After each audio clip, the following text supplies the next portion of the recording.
Welcome back to the deep dive. If you have been riding shotgun with us for the last few months, we have been absolutely obsessed with a very specific, very massive roadmap of the future. We really have. We are talking, of course, about the Read Multiplex series. You have 5,000 days. And today involves a pretty significant milestone. It's a huge one. It feels like we've been on a long journey with this material from Brian Rommel. I mean, we've dissected the de-skilling of the workforce. We've analyzed the rise of the voice-first revolution. And we spent a lot of time on that incredibly heavy, almost suffocating concept he calls the dark night of the soul. Right.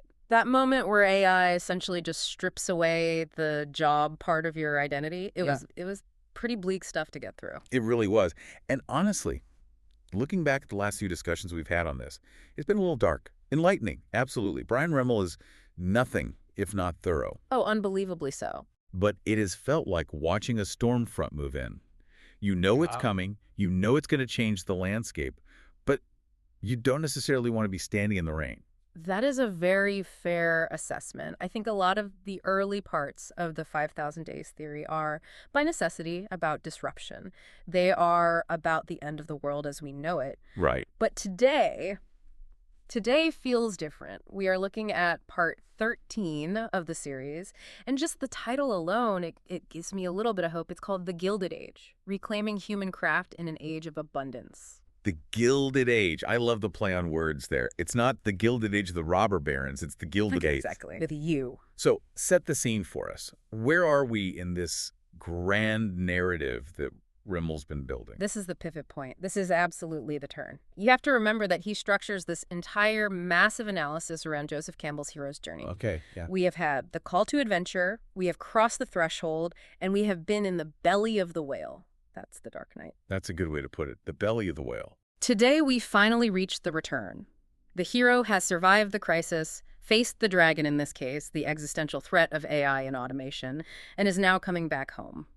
But he is not coming back empty-handed. He's bringing something back. He is bringing an elixir. And spoiler alert for everyone listening, the elixir isn't a new iPhone.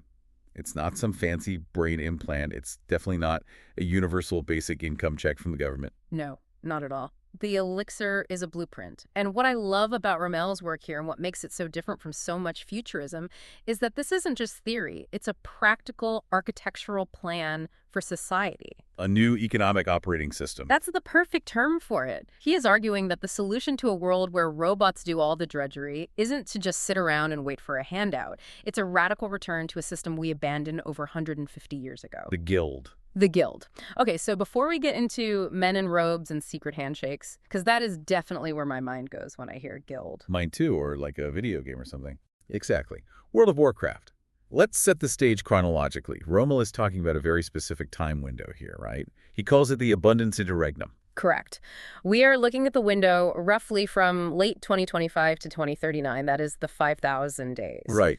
The core thesis here, and this is the thing that truly bends your mind if you sit with it for a minute, is that AI and robotics are going to fundamentally break the link between human survival and human toil. Say that again. That's a big statement. For all of human history, you didn't work, you didn't eat, or you didn't have shelter. That was the deal. The basic contract of what? The basic contract. But in this coming decade, he argues, the cost of basic goods, food, shelter, generic manufactured items, is going to drop to near zero because the labor cost, the human component, drops to near zero.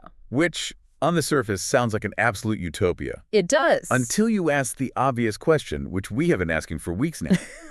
If I don't have to work to eat, and a robot can do my Excel spreadsheets and my legal briefs better than I can, what am I for? What is the point of me? And that is the existential wall. That's the crisis we talked about in The Dark Knight. And Rommel's answer in this installment of Read Multiplex is the guild economy. Okay. But I want to be really, really specific here, because guild sounds like a Renaissance fair thing. It sounds quaint. He is describing a hard-nosed, practical architectural plan to restructure society. Not a hobby club. Not a hobby club. It's about shifting from an economy of scarcity, where we pay for things because they're hard to get to, an economy based on what he calls human rarity. I love that term, human rarity. It just reframes everything. It implies that we become the scarce resource. We are the scarce resource. Our creativity, our touch, our story, that's what's rare. So to understand where we're going with this, Rummel actually drags us way back into the past, like deep past. We're going back to 1724. Yes. And this is the part that's just so brilliant. It turns out the economic model that might just save us in 2035 looks suspiciously like Philadelphia before the Civil War. Now, hold on. When I think of the 1700s, I think of dysentery, churning butter, no air conditioning. Right. Not exactly a high-tech paradise. I don't think economic superiority. Yeah. So why? Why is Brian Rummel pointing to this specific era as the blueprint for our hyper-advanced future? He's looking at the structure, the decentralized nature of it. Between the early American settlements and roughly 1863, the economy operated on a completely different logic than what we have today. What do you mean by a different logic? Well, think about our system. Every transaction, more or less, flows through a central point. A bank, a credit card company. Middleman. Always a middleman. Back then, there was no Federal Reserve. There was no massive centralized banking system acting as the clearinghouse for every single transaction. It was a credit-based, reputation-based economy. Okay, so that makes sense for, trading chickens for shoes. But how did they build anything massive? I mean, we look at Independence Hall in Philadelphia. It's still standing. It's beautiful. You can't build that on IOUs and handshakes, can you? Actually, you can, and they did. This is where the concept of the master craftsman comes in. Rummel does a brilliant job of breaking down what a master actually was in 1750. This wasn't just a guy with a hammer and a saw. Not even close. Okay. A master builder was the architect, the engineer, the general contractor, and, this is the crucial part, the financier, all rolled into one person. The financier. That seems like a stretch. How does a carpenter finance a state house? He carried the risk. He would front the costs for materials and labor, and he'd carry that debt on his books. And to manage that risk and to ensure absolute top-tier quality, they organized. Into guilds? Into guilds. Rummel focuses heavily on the Carpenters Company of Philadelphia, which was established in 1724. Okay. They created something that is the technical unlocking mechanism for this whole theory. If you can understand this one document, you understand the future guild. It was called the Rule Book, or the Book of Prices. The Book of Prices. Okay, let's unpack this. Because today, if I hire a contractor to redo my kitchen, I'm usually paying for materials plus labor, hours worked. Right, X dollars per hour. Or maybe a fixed mid, where I secretly suspect they're cutting corners to make their margin. Right. Time is money. That is a classic industrial age concept. It assumes that the value is in the clock, that an hour of your time is worth a set amount. Which seems logical. It does now, but the guilds rejected that entirely. They used something called unit pricing. Explain the difference for us. This feels important. It is the absolute key. Unit pricing means they charged by the output, not the input. Okay. So if you were laying flooring, the Book of Prices had a set rate for a square, which was a defined unit, 100 square feet, or for a linear foot of wainscoting. It didn't matter if it took you 2 days because you were meticulous, or 2 weeks because you were slow, or 2 hours because you were a genius. The price was the price. The price was the price for that unit of finished quality work. That actually changes the incentive structure completely, doesn't it? Completely. In an hourly model, the incentive for the worker can be to drag the work out to get paid more. Or get it done as fast as possible, quality be damned. Exactly. Or, if it's a fixed bid, the boss pushes you to rush, use cheap glue, and hide the mistakes behind the drywall to widen the profit margin. We've all seen that. We have all lived that. In the guild model, the incentive is mastery. You want to do it efficiently, sure, but you have to meet the standard to get paid for that unit. Yeah. There is no benefit to cutting corners because you simply won't get paid. Right. But who sets the standard? That's the big question. If I lay a crappy floor really quickly, do I still get the unit price? Who is the referee who says this is good enough? That is the genius of the system. And this is the part I found most fascinating in Rummel's research. They had a role. They had measurers. Measurers? Yes. These were sworn members of the guild. They had to be highly experienced, usually with decades of work under their belts. They were the most respected masters. What did they do? When a job was done, the master builder didn't just send an invoice. 2 measurers would go to the site. They would physically measure the work. They would check the joinery. They would check the plumb lines against the specifications in the rule book, and they would determine the final value. So no haggling. Hmm. I can't argue, hey, I tried really hard, or my material costs went up unexpectedly. No haggling. It was equitable. It was a three-way protection system. It protected the client from being overcharged. It protected the craftsman from being underpaid. And it protected the reputation of the entire guild. The price was the price. And this rule book, you said it was the key. Yes, and it was semi-secret. Ah, okay, here comes the secret society aspect. I knew it was coming. It wasn't secret because they were, hiding a conspiracy to take over the world. It was intellectual property. It was the collective knowledge and standards of the guild built over decades. And you had to earn the right to access it. You had to. Brian Rommel shares this absolutely great anecdote in the text about Thomas Jefferson. Now, you have to think about Jefferson. This wasn't just a politician. He was a brilliant architect. He designed Monticello. He designed the Virginia State Capitol. He was a serious player. Right. If anyone deserves access to the architectural secrets of the day, it's Jefferson. You'd think so. Well, in 1817, Jefferson basically knocks on the door of the Carpenters Company and asks to see a copy of their rule book. He wants to know their pricing standards, their methods. And they say, They politely told the former president of the United States to get lost. denied. They denied Thomas Jefferson. Flat out, because he wasn't a member. That knowledge, the standard of value, belonged to the collective. It ensured that only people who had put in the work, who had gone through the 7-year apprenticeship, 7 years. only they could operate in that market. It was a quality control mechanism that was incredibly strict. We don't do anything for 7 years anymore. We barely do anything for 7 months. A university degree is 4. And that's the tragedy Rommel is pointing out. That apprenticeship wasn't just learning to saw a straight line or mix mortar. It was learning the ethics of the trade. It was learning to live in a web of mutual obligation. What do you mean by that? You literally lived with the master. You ate at his table. You became part of his family. You learned how to be a member of the community, not just an employee. Let's talk about that obligation, Mhm. because you mentioned earlier that there wasn't a lot of cash floating around in 1750. So if I'm a carpenter and I build a barn for a farmer, how do I actually get paid if there's no national currency in my pocket? You get credit, and I don't mean a credit card swipe. I mean a literal entry in a ledger book. Farmer John owes me for 1 barn framing. And that debt might sit there on the books for 5 years. 5 years. That requires a massive amount of trust. Our entire economy would collapse if payments took 5 years. It requires reputation. That's the currency.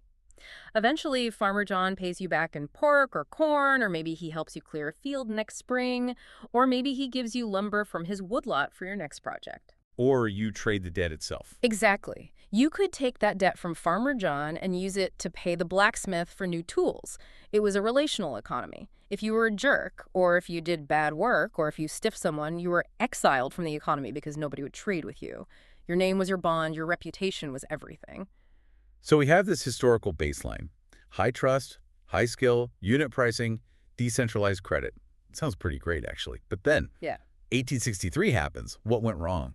It's not that it went wrong exactly. The Civil War required centralization. The North needed to fund a massive, modern war machine.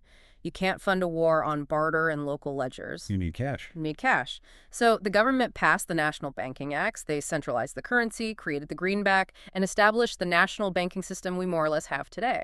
And slowly, over decades, that industrial model of labor took over. We stopped being makers and started being employees. We traded mastery for a wage. And Rommel isn't saying that was bad per se. It built the 20th century. It built the skyscrapers and the highways and put a car in every garage. It was necessary for that era. Exactly. It was necessary for scaling the industrial age. But Rommel's core argument in this Gilded Age deep dive is that the industrial model is now obsolete. The industrial model is an operating system for scarcity. It's for rationing resources. But we are entering the abundance interregnum. So let's pivot. Let's get into the return. Why do we go back to guilds in 2030? If a robot can 3D print a house, why do I need a guild master? It seems totally counterintuitive to go back to a system from 300 years ago when we have super intelligent AI. Because of one word. Value. This is the hardest concept to really grasp, and Brian Rommel spends a lot of time on it. When AI drives the cost of mass production to near zero, when a robot can print a perfect plastic chair for a penny or generate a perfect legal contract for free, that chair has no economic value. It has utility. You can sit in it. It has utility, but it has no trade value. If you can get one for free, why would you pay for it? Right. If everyone have it, nobody pays for it. Basic supply and demand. Exactly. So traditional cash, which is a tool designed to ration scarce resources, becomes kind of irrelevant. Marginal is the word Rommel uses. Cash becomes a vestige of a bygone era of scarcity. So when all the material necessities are cheap, what becomes expensive? What becomes the new scarcity? Us, humans, the things the robot can't do. The human unique stuff. Precisely. Human unique labor, the intuitive touch, the relational depth, the connection, the story. Rommel's insight is that we aren't going back to poverty. We are using this old guild structure to manage plenty. We're building a new social operating system around the things that actually matter when survival is guaranteed. Okay, so paint the picture for me. How does this actually work? It's 2032. I'm not joining a union. I'm not punching a clock. What am I doing? It's much more grassroots than that. Rommel describes it as voluntary and local. So imagine 6 or 7 friends gathering in a living room or a local makerspace. They trust each other. They have complementary skills. They decide to form a guild. Okay. Step 1. Get 6 friends you trust. That might be the hardest part. True. Step 2. They draft the new rule book. It's modeled directly on that 1786 original from Philadelphia. But instead of pricing floorboards, They define their own unique units of value. And this is where it gets incredibly creative. It's not just square feet of wood. For a storytelling guild, it could be emotional depth hours. For a software guild, it might be complexity units. For a piece of code. For a chef, sensory innovation units. you define what you value as a group. You define your own economy, and then you have the ledger. Are we talking blockchain? Probably. Seems like a natural fit. Roemmel suggests blockchain is the logical tool for transparency, but he's clear that the tech isn't the point. The point is the transparency. Everyone in the guild sees the ledger. You know exactly who has contributed what and who owes what. There are no secrets. And there's a ritual to it. I like this part. The monthly ritual. The pricing committee meets. Just like the measurers of old, they review the work done by members that month. They assign credits based on the rule book that they all agreed to, and then payment is instant. Credits just appear in your personal account on the guild ledger. Rommel gives a really specific, concrete example in the text, Sarah the Potter, in the year 2032. I think this really helps ground it. Can we walk through her day? Yes, this is the day in the life of the future economy, and it's a great illustration. So Sarah makes a set of 12 dinner plates. Now, we have to remember that in 2032, a robot in a factory could probably 3D print 10,000 plates in an hour that look mathematically perfect. Absolutely. But Sarah doesn't mass produce. She uses a specific glaze that was inspired by her grandmother's recipe. There's a story, there's soul in the object. She hand turns them, so each one is slightly unique. This is the human rarity part. This is it. So the guild's pricing committee visits her studio. They don't just count the plates, they measure the surface area, they assess the complexity of the glaze, they consider the story, and they award her, let's say, 240 guild points. Right. And here is the magic of the direct exchange. She doesn't take those points to Bank of America and cash them out. No need. She turns around and instantly spends 80 of those points with another guild member, a guy down the street who hand-forged some beautiful kitchen knives. Okay. Then she spends 60 points on a musician in her guild to come play live music at her daughter's birthday party next month. And the rest. She banks the rest. She's saving up for a big project, a cabin renovation, that another member of the guild, a master carpenter, is going to do for her. And the key takeaway here is no invoices, no waiting 30 days for payment, no transaction fees, no middleman skimming 3% off the top. Just a direct exchange of value between people who know and trust each other. And because it's local and reputation-based, the trust is inherent. You know Sarah, you know the guy who made the knives. You aren't trusting a credit score algorithm from a faceless corporation. You're trusting the relationship. This sounds idyllic, but Rommel gets very specific about how this applies across all of society. He lists 10 specific examples of future guilds. I think we should walk through these because they really show the breadth of this vision. It's not just for potters and carpenters. Absolutely not. It covers the full spectrum of human activity. He breaks them into a few groups. Let's look at the physical crafts first. Okay, so example number 1, custom home construction. This is the direct descendant of the 1724 carpenters. In the future, as he lays it out, an AI will do all the heavy lifting on the structural engineering. It will ensure the house doesn't fall down. It will optimize the material usage down to the last millimeter. The machine handles the how. Right. But the guildmaster adds the soul. The carved details on the mantelpiece, the ergonomic flow of the kitchen that fits a specific family's lifestyle, the way the window perfectly frames the morning sun. You aren't paying for the drywall and the 2x4s, you're paying for the artistry. That's what's valuable. And the payment might be in guild credits, or the text mentions it might be in heirlooms. Trading an old family grand piano for a new handcrafted staircase, it's a very intimate economy. It really is. Then there's number 2, bespoke furniture. Again, the focus is on the object becoming an heirloom. An oak table isn't priced by how many hours it took to make, it's priced by complexity units. So you look at the joinery. Exactly. What kind of joinery is it? Is it a complex dovetail, a mortise and tenon? The furniture becomes a store of value, not a disposable commodity like we have today with fast furniture from a big box store. That makes so much sense. I also love example number 9 in this group, small-scale farming. This is so crucial. AI can and will optimize crop yields on mega farms. It can give you a perfect calorie-dense, red, round tomato that can ship 3,000 miles. But it tastes like cardboard. It tastes like water, but the farmers in these guilds are cultivating unique heirloom varietals that an AI can't originate. They trade based on what Rommel calls flavor profile units. Flavor profile units. That is such a cool concept. You're not buying a pound of tomatoes. You're buying a specific sensory experience, the taste of summer from your childhood. Exactly. You're buying a story. Now, look at the second group he outlines, the service and social crafts. This is where the guild model expands beyond the purely physical. Example number 4, culinary and fermentation. This is the farmer's market on steroids. Here, the valuation is on sensory innovation. You go to a guild dinner. The ingredients are hyper-local from the farming guild. The recipes are generational, passed down through families. You aren't just eating, you are participating in a story.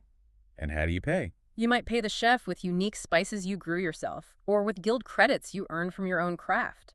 It returns dining to a communal ritual, rather than just fueling up your body. And then there's example number 6, community dispute resolution. This one struck me as really profound because our current legal system is, well, it's a nightmare. It is. It's adversarial by design. It's incredibly expensive. It's designed to produce a winner and a loser, which often fractures communities. Right. In the guild economy, he envisions a guild of elders or trained mediators.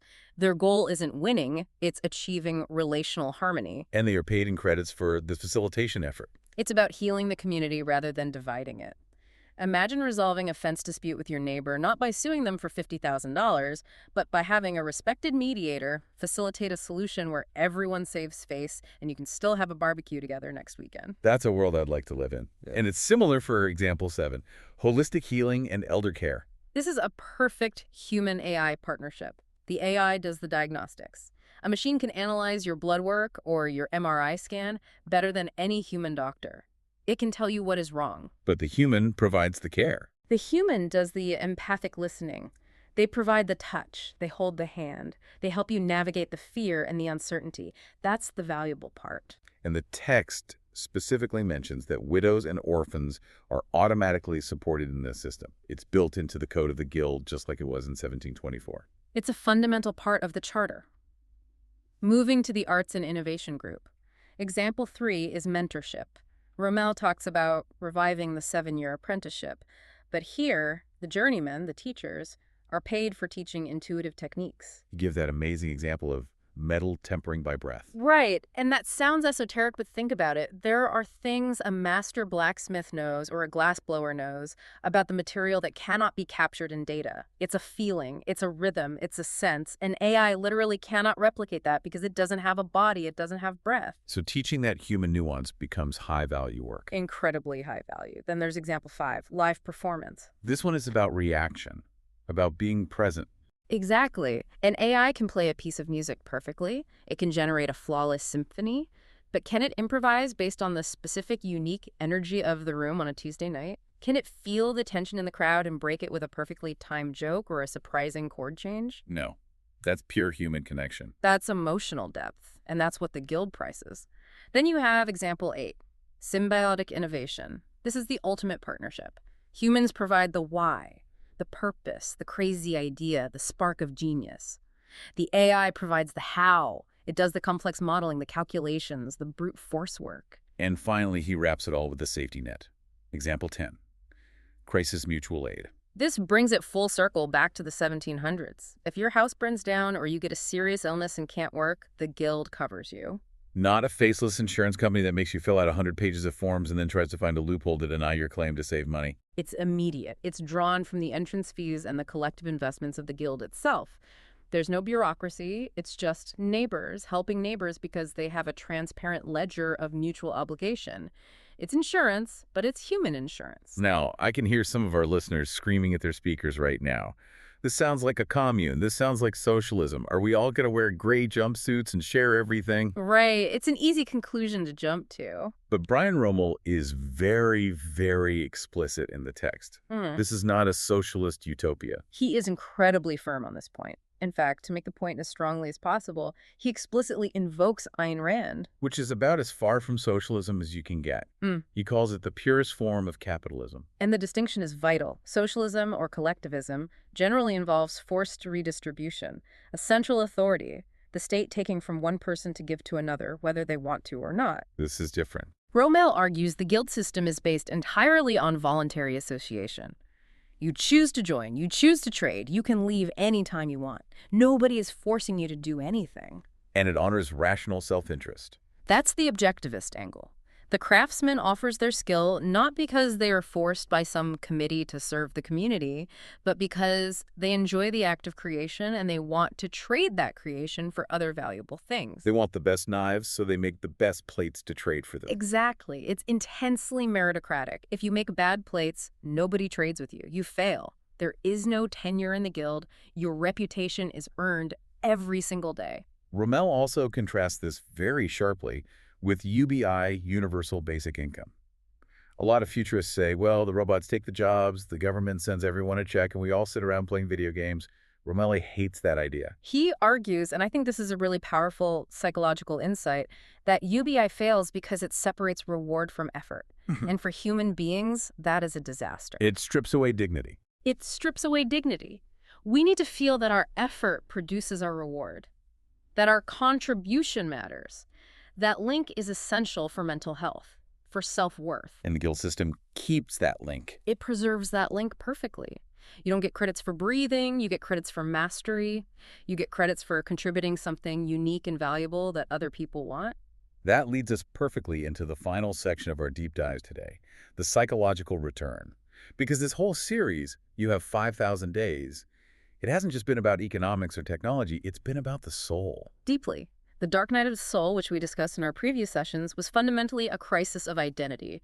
The question was, if I'm not my job, who am I? If a robot can write my reports, do I even matter? And the guild is the answer to that identity crisis. It is. The shift is profound. You move from an identity based on employment to one based on vocation, from jobs to mastery. So my identity isn't, I am a mid-level manager at Corpex. No. Your identity is, I am the one who makes the impossible joints, or I am the storyteller who can make a room of adults weep, or I am the one who bakes the bread that reminds everyone of their grandmother. It's about being known for something real. Being known and being needed. Roemily talks about the joy of direct exchange. There is a profound emotional weight, a real psychic reward to handing someone a custom cabinet you built and seeing their eyes light up. You can't get that from a direct deposit slip. You cannot get that from a direct deposit slip. You cannot get it from a performance review or a bonus check. That is a human-to-human transaction of gratitude and value. He uses the word eudaimonia. Can you break that down? It's Aristotle's concept. It's often translated simply as happiness, but that's too weak. It really means human flourishing. It means exercising your highest human capacities in service to others and to yourself. It's the feeling of being fully alive and actualized. And this guild economy is designed to maximize that. It's designed to maximize eudaimonia, not GDP, not quarterly earnings, human flourishing. So we move from what he calls scarcity anxiety, where we are always worried about not having enough, hoarding our resources, competing with our neighbors. To abundance gratitude, to realizing we have enough of the material things, and now we can focus on building lives rich with meaning through those micro-exchanges. Fixing a chair for a loaf of homemade bread. It sounds small. It sounds maybe even primitive to our modern hyperscale ears. But Rommel's argument is that a life is built out of those moments. That is where meaning resides. We realized the meaning was never in the machine. It was never in the efficiency. It was always in the human touch. Always. So to recap this whole amazing idea, we have the blueprint from 1724. We have the new tools, the AI, and the coming abundance. And we have the destination, the guild. The guild economy is the elixir we bring back from this 5,000-day journey. It is. And the most exciting part for me is the call to action. Rommel doesn't say, wait for the government to pass a guild act in 2035. No, he says, start now. Don't wait for 2039. He says, gather 6 friends. Today, draft a rule book for yourselves. Experiment with unit pricing. Start trading your skills and your favors using a shared ledger, not cash. Create the lifeboat before the ship sinks. Paint boldly. That's the phrase he uses. The next 5,000 days are the canvas. It's a beautiful, empowering sentiment. True wealth has always been one another. The machines just clear away all the clutter so we can finally see that clearly again. I have to say, looking back at this entire series from Reed Multiplex, Brian Romels has really mapped out something extraordinary here. It's not just doom and gloom about robots taking over. It's a hopeful, practical, and deeply human vision of the future. It absolutely is. It's a roadmap that honors the wisdom of the past to build a future that is actually worth living in. It's been a privilege to analyze it. And honestly, I think this Gilded Age concept is the most important part of the entire series. It turns the existential threat of AI into an opportunity for a true human renaissance. And that is a wrap on our deep dive into the Gilded Age. We want to thank you for listening, and we want to leave you with one final thought to mull over. Go for it. If your job disappeared tomorrow, if the corporate title vanished, if the paycheck stopped coming, what is the one thing you could make or do that is so unique, so you, that a neighbor would trade their most precious heirloom just to have it? That's the question. Finding that is the work of the next 5,000 days. Thanks for listening. We'll see you in the next deep dive. Take care.